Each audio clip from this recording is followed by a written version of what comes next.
Welcome to JWL Sports, where we review all the best sports takes from around the country. Please, if you like this video, please consider giving a thumbs up. It really helps with visibility and really helps with the algorithm. I would greatly appreciate it. And also, please consider subscribing. We have so much fun here. We are building an awesome community. I really think we can build something special, and I would absolutely love to see you part of it. So without further ado, let's get to it. We're watching First Things First right now, talking about the Chiefs versus the Bengals. It's the Chiefs. One game he had 266 yards. That's pretty good. His first game. And by the way, I know we don't have Jalen Ramsey. Do have Trent McDuffie. Since they drafted McDuffie, he has 0 touchdowns, 0 100-yard games. They do. I mean, he had 97 yards. I'm sorry. Are you a facts guy or a feelings guy? I just said what it was. He started his career with 266 yards and 3 touchdowns. Okay, so you guys are doing better. Since then, he has 1 touchdown and less than that combined over the 3 games. He did say something nice about Snead in his comments. Now, Snead is questionable with the game with a calf injury. Snead might be a first-team All-Pro corner this year. L'Jarius Snead's numbers have been unbelievable, and he also in this thing said he doesn't know who Brian Cook is, which is odd because Brian Cook made the play that won them the AFC Championship game, tipping the Joe Burrow pass with 2 minutes left in the fourth quarter that led to the interception, the game-winning field goal. Here's where it comes out for the Chiefs. I do think, Brew, because as you have said, it is an odd year, not just in the MVP race, but in that I don't want to say historic, but the expected juggernauts are not juggernauts. Cincinnati is banged up. The Chiefs have not looked right for 2 months. The Bills might make the playoffs, might not, but they looked bad on Saturday. The NFC, the best team, does have a quarterback question. I won't call it a problem, but at the very least, I think you would agree question. That I think the Chiefs need one great game offensively for all of a sudden them to once again be the team in the AFC nobody wants to play. Because... Oh my God. I can't with Nick Wright's nonsense with this. I just really can't. I mean, oh my God. Please tell me, if they beat the Bengals, one could say that the Bengals are playing with the scrub of a backup quarterback who obviously played good but turned back into a pumpkin, as they say. Okay?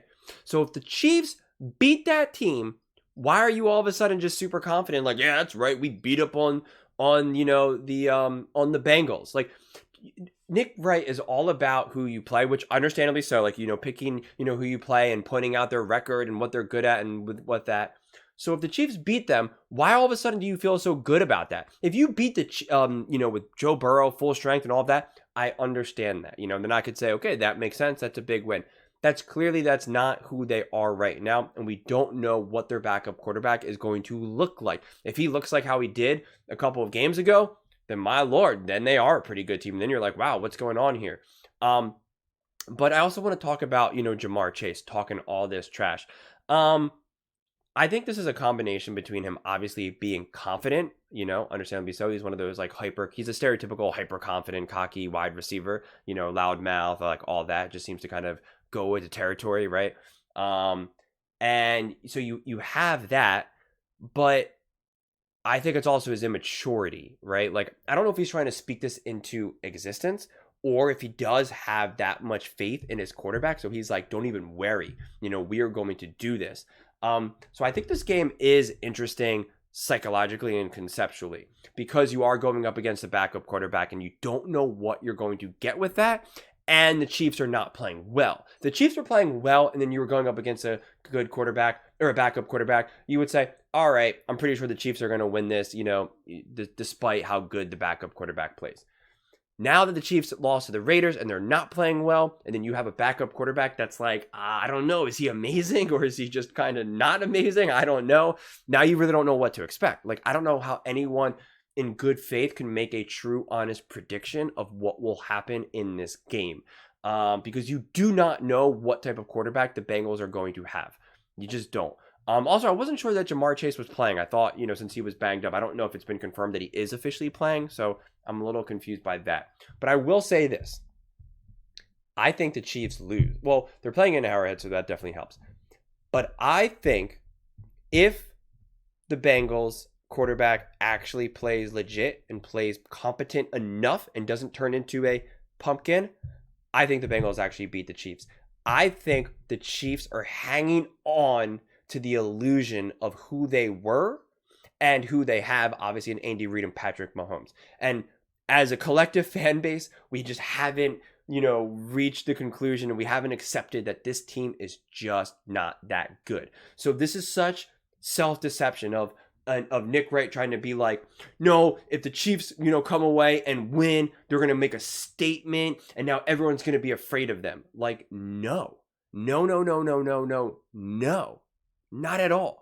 On 1 minute, you can't say that the Bengals aren't that good and that they have this backup quarterback who's like kind of playing good, but he's just hot right now, which happens with backup quarterbacks, and then they eventually come back down to earth, and then you're done. You can't say that and then say, but then if if that team now loses, that team that now beat them has made a statement. That doesn't make sense. It doesn't make sense. The Chiefs could blow them away by 25 points. And you're still not going to be so afraid of the Chiefs because you're going to remember that the Raiders, with whoever the heck their quarterback was, with whoever the heck their head coach was, beat them on Christmas Day at home. Taylor Swift in the crowd. Travis Kelce chucking his helmet. Patrick Mahomes screaming. That doesn't get all washed away just because you beat the Bengals with a backup quarterback. Like, what are we saying here? Seriously, what are we saying?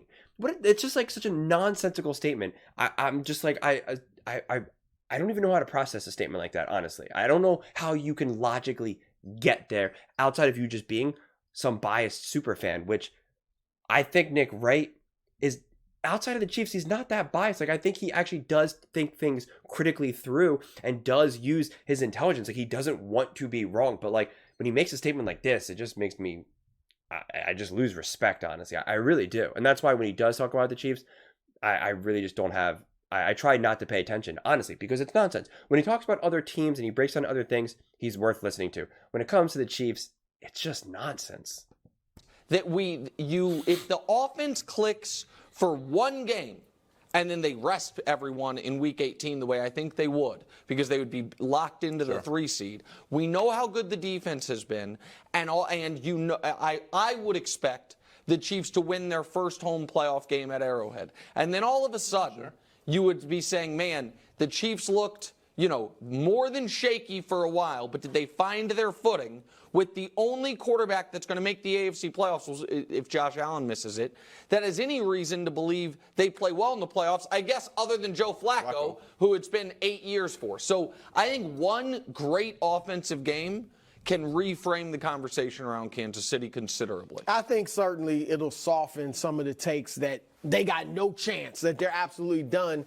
But I don't think those that have written them off, I still think will not be fully convinced, because this is a Cincinnati team that, obviously doesn't have its star quarterback. Jake Browning did turn back into a pumpkin last week, so we assume he's going to be the real Jake Browning now. And they just got smashed by Pittsburgh. Yeah. So if they beat them as bad as Pittsburgh did, then a lot of people might say, well, look at what the Steelers did to them. Now, where I do agree with you, Nick, I do got to say that is literally what I just said. And for the record, I do not watch these clips before. So I think it will help them. Yeah. I agree. Look, they're champions. We know they're confident, but they're human. And they have been 3-5, as I've said many times over the second half of the season, even in their own minds. And some bad vibes. There has to be a little bit of doubt, and there's some bad vibes. So I think if they get a great win, I don't know if they'll sit guys or not. I'm kind of torn on whether or not they should do that if they win. But if they get a great win and Rashee Rice, Justin Watson play well, like Mahomes has a typical Mahomes game, and then those two are like his key receivers, that would, because Tony's not going to play, people should know. Pacheco might play. Pacheco's a might? Pacheco's a might. He's back at practice, but he has not fully cleared the concussion protocol yet. But Tony is definitely out, and left tackle Donovan Smith is definitely out, and we'll see on L'Jarius Sneed. Here's the Bengals defense this season, and Brew mentioned it. Mason Rudolph cooked him up for 290, and George Pickens at 195. See, so look at that defense. And the big problem with Patrick Mahomes and the Chiefs is their offense, right? So if they get firing and they really cook the Bengals defense, I just don't understand why you're all of a sudden going to say that's amazing. Why all of a sudden are you going to believe that they can do it? If the Pittsburgh Steelers with Mason Rudolph, like Nick Wright just threw Joe Flacco under the bus and said he hasn't done anything for 8 years, okay, please tell me what Mason Rudolph has done ever in his entire career. And he just cooked the Bengals. So it's just a stupid statement, honestly. It makes zero sense to me. Please, if you can make any sense of it, let me know in the comments below. I need some help with this one because I can't process it. They allowed 30 plus points in 4 of their last 7 games.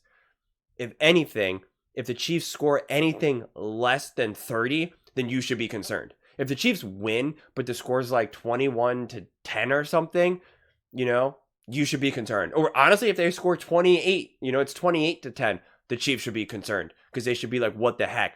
We're supposed to be amazing. Our offense is supposed to be amazing. I'm Patrick Mahomes, Andy Reid, Travis Kelce. Let's go.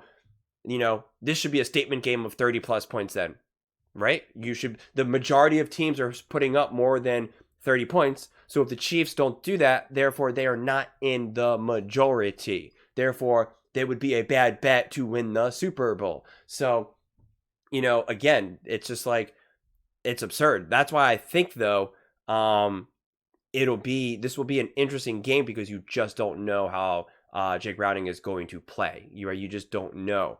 And this is obviously not a good looking defense at all. But they've been able to win. They've been able to make some noise. So clearly they're able to get away with some of these victories, even with such a terrible defense. So I'm really curious. I really am curious to see how this unfolds.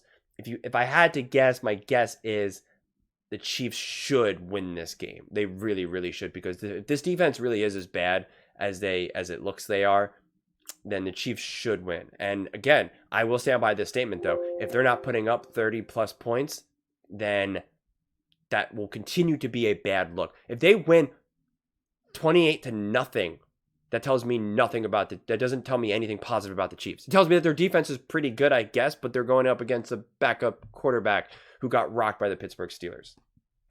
So Mahomes should be able to cook this defense up, not to be Mr. Pessimistic in this show. But if he doesn't, then there's going to be more concerns. And I know I am a part.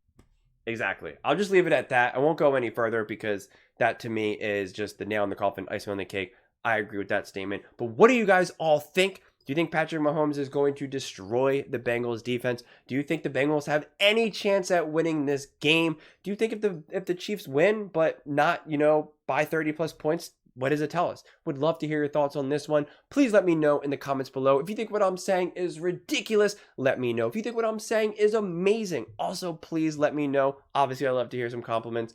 Let's get into some discussions. I read every single comment, every single one. And so, let's get into some discussions. Let's have some fun. Let's get into some fights. Let's do it all. And please consider Please consider subscribing. We're building an amazing community. It's growing. It's awesome. And I would absolutely love to see you part of it. I think we're building something really special here, and I'm so excited for it. Thank you so much, and see you next time.